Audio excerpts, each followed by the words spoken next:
Anthropologist J. Desmond Clark has called the rise of food production man's second chance.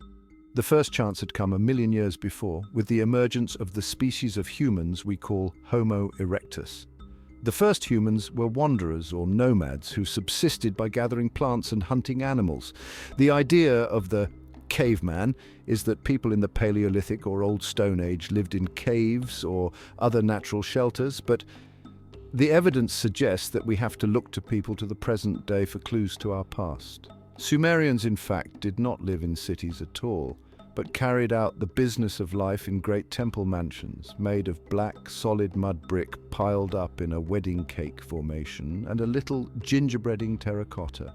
Anthropology tells us that the strong temptation of the historian is to regard the second chance as a concise and precise development, an early transition from savagery to civilization or barbarism to ordered states, but the vegetable revolution was at least as slow in producing the main types of farming as the increasing research is in recovering their origins. Even after hard evidence is available, such a moment does not stand out in world historical relief. As the archaeological work accumulates, we find ourselves moving through a complex series of societies, some verging upon ancient civilizations, others very archaic. As we have seen, our pictures of ancient civilized worlds have in recent years been enriched by studies of the whole of the ancient world.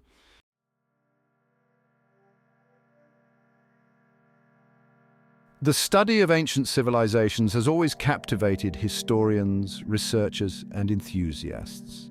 By examining the political, social, and economic dynamics of age-old empires, students of ancient civilizations can develop a deep appreciation for the society, mindset, and problems that contemporary man experiences today.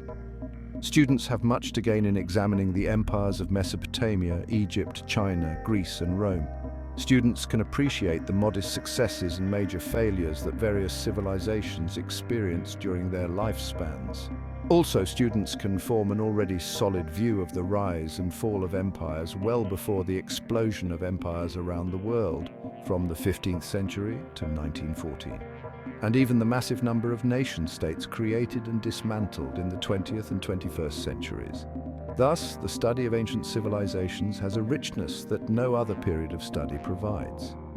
It also adds to the mystique of ancient civilizations, especially for people who have been immersed in modern Western civilization. Students learn to appreciate that the mindset of Western peoples, indeed any peoples, is heavily influenced by their recent past. Students already know this from their travels abroad. However, this becomes much clearer when students realize that prior to the 15th century, the so-called Western nations of Europe were viewed as marginal players in the world system. In the case of seemingly minor European nations like Portugal and Spain, students squirm when they discover that during the time of the empires, kabuki theater in Japan and a number of fortress castles populating Europe were centuries-old institutions. Surfing the internet provides access to a plethora of websites with credible information, dodgy claims, or downright crackpottery. Sites discussing ancient civilizations offer a great deal of legitimate and well-researched articles.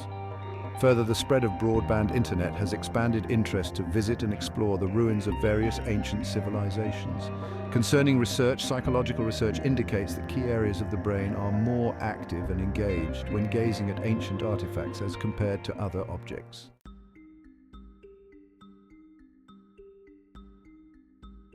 What led to the rise of ancient empires such as China, Rome, and Egypt?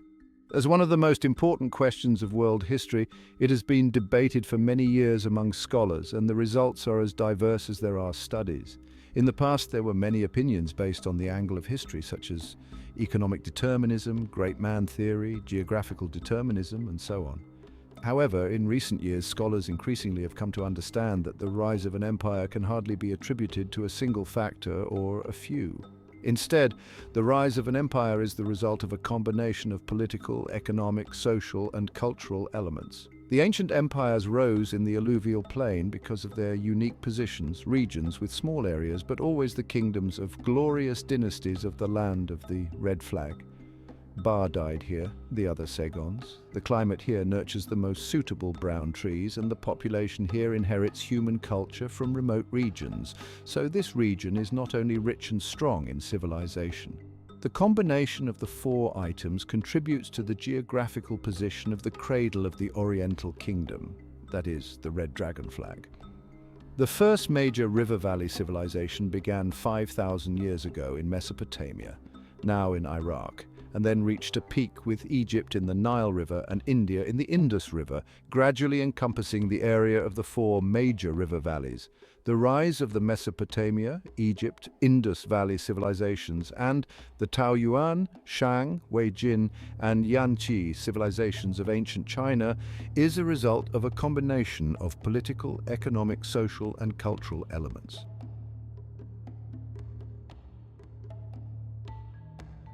Ancient tribes and confederations of tribes were organized in a variety of ways.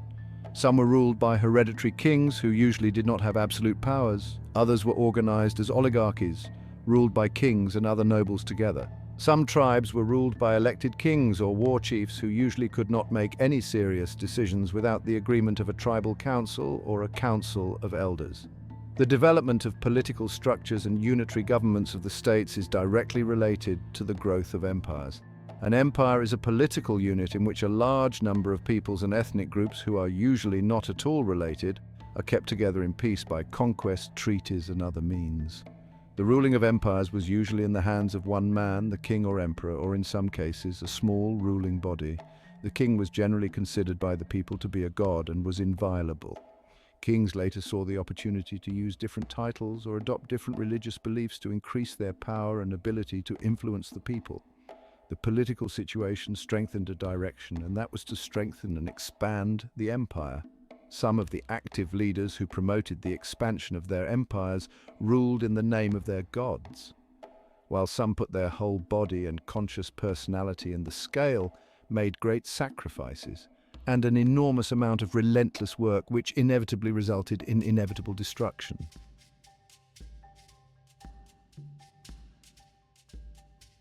Economic systems and trade networks. The essence or object of trade was not the goods as such, but whatever surplus was created in the manufacturing of goods. Hence, state and economy were closely interwoven. Successful economies expanded trade by means of effective economic policies which enabled merchant communities to travel and exploit their increasing contacts. Invasions, when they did occur, were not motivated by any economic need, and can best be explained as responses to foreign threats or stimuli. Trade, migration, and foreign enlistment were at the heart of all successful empires in the ancient world. Since also successful gender and foreign policies were predicated on tolerance in the religious domain, this integrated approach was entirely pragmatic. As well as the connectivity of cities, spatial archaeologists highlight the connectivity of economies. Archaeologists have long shown that networks of trade and exchange help connect materials to the people who used, consumed, or redistributed them.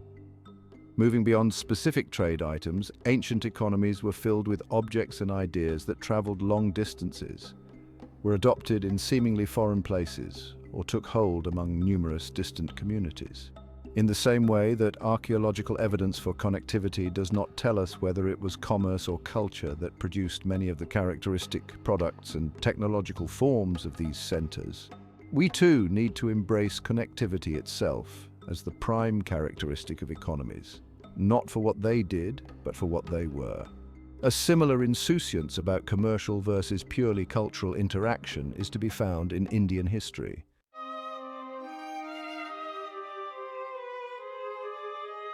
Cultural achievements and innovations. A powerful and enduring feature of empires is the culture they imbue, and during their centuries-long hegemonies, their tastes disseminate throughout the world, becoming consolidated as historical achievements. The art, architecture, and literature of ancient civilizations encapsulate the history of human innovation and the human condition itself. Indeed, the bits and pieces of art and artifacts we have left from these periods do provide considerable insight into the cultural values of the time. Larger, longer-lived empires were often home to better cities, better craftsmen, and more wealth per capita. Urban populations often provided places for products and ideas to take root and zigs to be built. An ancient Roman saying has it that it takes patience to cook a giraffe. At every stage of the game, it takes patience to support local elites, sponsor artists, codify a specific architectonic language to the point where one can sell it to distant clients, etc. The Romans, like older civilizations such as the Greeks, were generous with the first two of these, but not so with the last. This is true even in cases where technological levels were comparable. For instance, we can observe that East Asia waited nearly 1,000 years to generate its first properly ancient civilization, centered on lowlands in the Yellow River region, which then subsequently fell over 70 or 80 years. However, despite the systemic accumulation tendencies of empire, they remained rare for nearly all of human history and prehistory. In part, this is simply a numbers game, other than the cities and empires founded at the end of the first millennium CE and in the early years of the second. A top 10 of world economizing urban populations throughout human history to date would be mostly or entirely composed of cities in the first millennium BCE in West Asia and the more populous Mediterranean region. Throughout human history, in most places, urban civilization has ultimately failed, falling to foreign conquerors licking their chops from desert fringes or non-ovine industrialist woodlanders from the water-dark interior.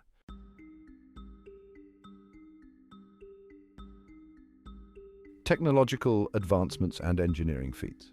The technological advancements and engineering feats of ancient civilizations are man's testament to his powerful potential. The grandiosity of these infrastructures we continue to marvel at, being that they have been erected in times that predate the conveniences of modern engineering. Investigating such developments, one will read about timekeeping devices, water preservation bodies, hydraulic splendors, metallurgical alloy creations, ancient weapons of mass destruction, first editions of the first ever conduit water systems, road networks, and what some academics consider the first edition of the wheel. Not only that, but humankind witnessed the first edition of mechanics, gears, weapons, and concrete, in addition to ships and cities that floated at sea, proving that technology indeed holds the capability of creating power and might, which may explain the prevalence of ancient engineering achievements. Technological and engineering advances enabled the construction and manageability of such great wonders like the pyramids at Giza, built by the then ancient Egyptian Empire. The pyramids measure an incredible height of between 138.8 and 146.6 meters in height, and based on the faith of the ancient empire, this pyramid was meant to last eternity, millenniums after the ruler's death. Another example is that of the Hanging Gardens. This multi-tiered garden made for Iraqi Queen Amytis contains terraces and was constructed as elevated gardens in the same manner as networks in a city.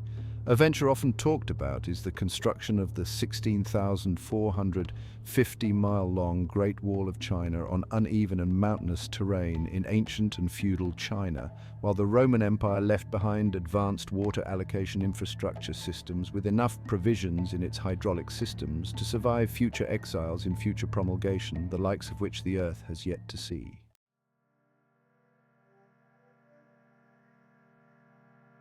Religious and belief systems. The temple at Delphi, where the oracle would meet with petitioners to answer their questions and deliver prophecies, circa 740 BCE. Delphi, Greece.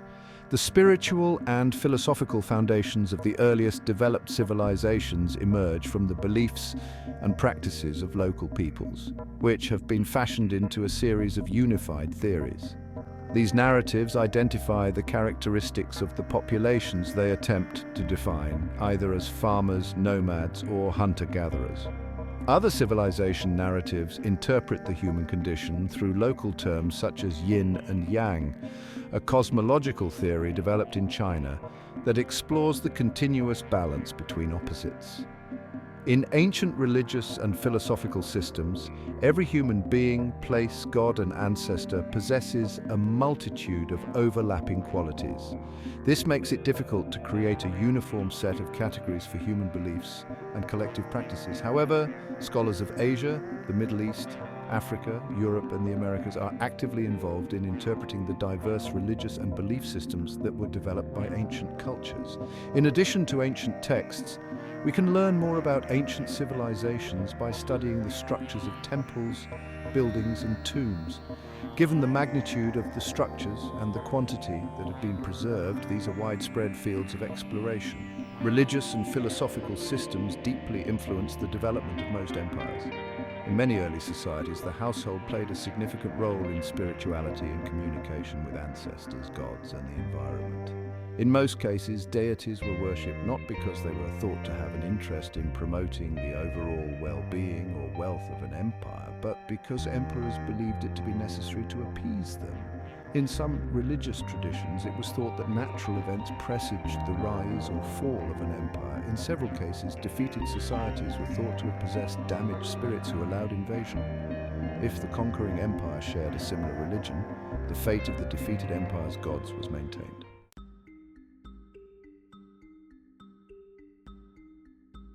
Social hierarchies and class structures. Civilizations often show a stratified social structure, with classes or castes occupying different economic niches, in which citizens work in hierarchical structures that move in parallel with their economy. This means that people's wealth and role are unitary, and they possess assumptions and status quo that accompany their economic conditions. The actual hierarchy and the dimensions of each economic stratum have to be derived from the regional social structures in which the economic models were situated, but generally each group, according to their income and knowledge, has a particular set of skills and makes a separate and important contribution to the whole of society. History shows that civilizational hierarchies have a profound effect on its stability and change, despite the fact that economic and intellectual strata are strongly influenced by the family. Included is the role of politicians, statesmen, and managers, which is widely identified and drawn, moving over time by historical stages in community, ensuring the growth of an empire and having it fall in the same way, depending on the symmetry or relaxation of the roles of all elements of society. Managerial occupations in such communities are not based on economic conditions, but are organized in evolutionary ethical stages and contributions. That is why they appear as the driving force behind the creation and the collapse of a civilization. When the social model of an empire has reached a sort of tension or has accumulated a weakened connection between the evolving and growing parts, a situation of the general crisis is being developed, which can eventually lead to collapse. In some cases, traits of external pressure coming from conflicts or non-management rules may raise this situation.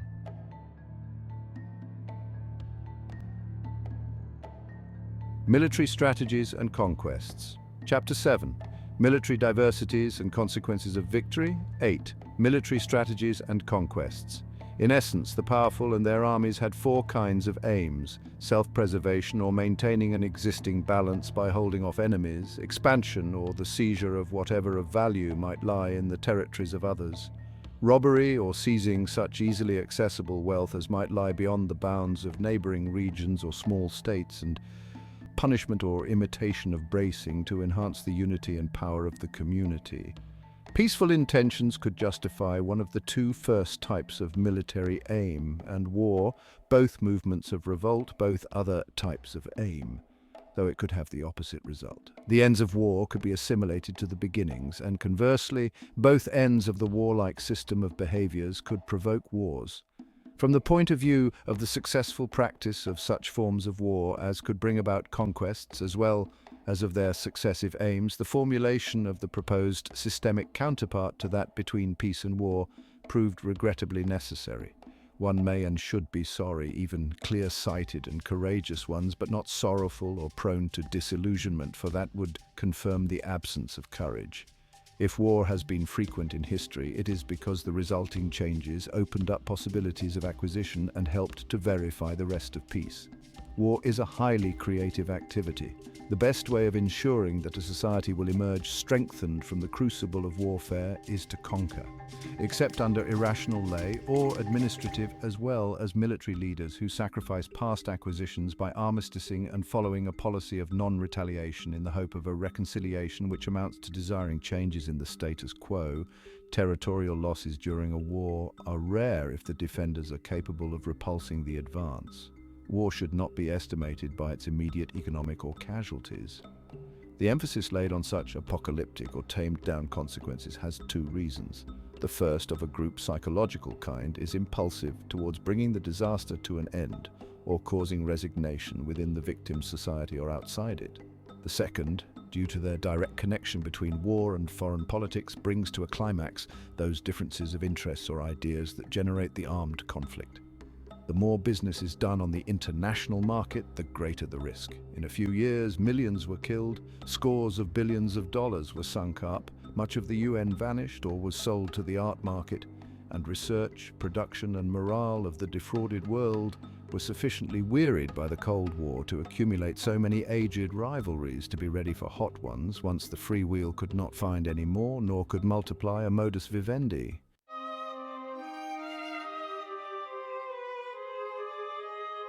Although urbanization and the growth of ancient empires across the Eastern Hemisphere were extraordinary ventures, they also faced numerous potential threats. Some of these were the products of the successful expansion of such states, such as the conflicts and rebellions that came with the growing geographical and cultural diversity under a given political rule. Other challenges seem to emanate from the perils of the natural environment, carrying with it both social and economic ramifications.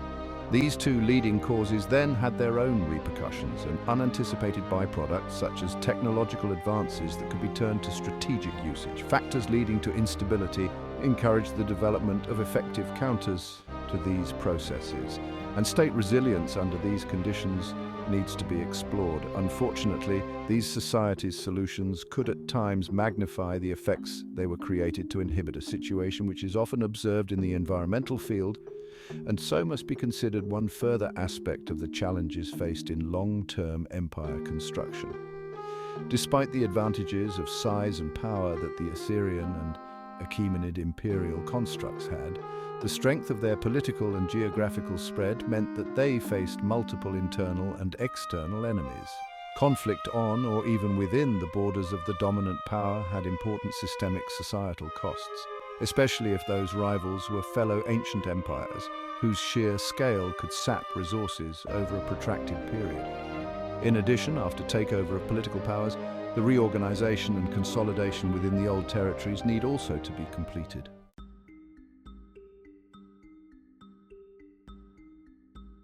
Historical records and physical evidence clearly demonstrate that ancient societies heavily interacted with their surrounding environments. Resource management, population patterns, and urban planning all disclosed important aspects of the relationship between human societies and their natural surroundings. In the long process of interacting with their environments, those societies accumulated rich experience and developed numerous strategies to adapt to environmental changes. Moreover, through the study of ancient cities, we can gain deep insights into the historical trend of the relationship between human society and the environment. Sustainability in ancient cities existed in two aspects. On the one hand, sustainability means that the ancient city should be able to exist and last longer. On the other hand, sustainability occurred not only within the physical city space, but was interwoven with cultural, social, and political factors. In the study of ancient civilizations, a predominant question has perennially been quintessential: what ultimately caused an empire to rise and subsequently fall? Direct military conflict, economic stagnation, ideological staleness, societal decay, and ecological oversaturation have all been posited as reasons why civilizations came to an end. Regarding this particular piece of the discussion, what has been the role of environmental factors in determining the endurance of a particular empire?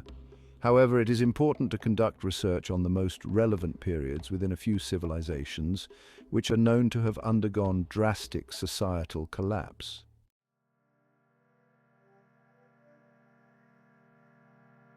Unlock the mysteries of the ancient world with us. If you're fascinated by the rise and fall of civilizations, hit that like button, subscribe, and turn on notifications to join our journey through history's greatest empires. Don't forget to share your thoughts in the comments. What do you think led to the downfall of these once great civilizations?